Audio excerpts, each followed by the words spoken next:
Hello friends, இன்னைக்கு நம்ம இந்த சாரியை தான் கன்வெர்ட் பண்ண போறோம். இது வந்து பூனம் சாரி. அதுக்கு மேட்சிங்கான லைனிங்கும் நான் எடுத்துக்கிட்டேன். கீழே வந்து கிரேப் லைனிங் கொடுத்திருந்தேன், அப்பதான் ஃப்ளோ நல்லா இருக்கும். மேலே வந்து காட்டன் லைனிங் கொடுத்திருந்தேன். ஸோ நம்மளுக்கு வந்து ஸ்வெட்டிங் வந்து ரொம்ப இருக்காது. கீழே பாத்தீங்கன்னா எக்ஸாக்ட் கலர் கிடைக்காதனால சாண்டல் கலர் சூஸ் பண்ணிக்கிட்டேன். ஸோ அந்த அளவுக்கு டிஃப்ரெண்ட் எதுவும் தெரியல. இது பாத்தீங்கன்னா அவங்களோட பேட்டர்ன் என்கிட்ட ஆல்ரெடி இருந்தது. ஸோ அதில் உள்ள கரெக்ஷன் மட்டும் நான் கரெக்ட் பண்ணிக்கிட்டு நெக் மட்டும் சேஞ்சஸ் பண்ணிக்கிட்டேன். ஸோ லைனிங்ல கட் பண்ணியாச்சு, மெயின் ஃபேப்ரிக்லயும் கட் பண்ணியாச்சு. நெக்ஸ்ட் ஸ்கர்ட் பார்ட் பார்க்கலாம். ஸ்கர்ட் பாத்தீங்கன்னா எப்பயும் போல மேக்ஸி இல்லாம நான் கீழே மட்டும் ஃப்ரில் வந்து சூஸ் பண்ணிருந்தேன்.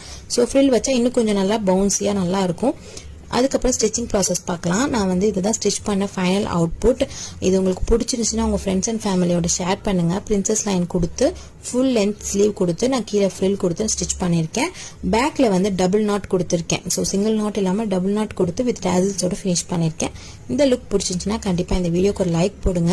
உங்க ஃப்ரெண்ட்ஸ் அண்ட் ஃபேமிலிக்கும் ஷேர் பண்ணுங்க. உங்களுக்கும் இந்த மாதிரி கஸ்டமைஸ் பண்ணணும்னா கண்டிப்பா எனக்கு கமெண்ட் பண்ணுங்க.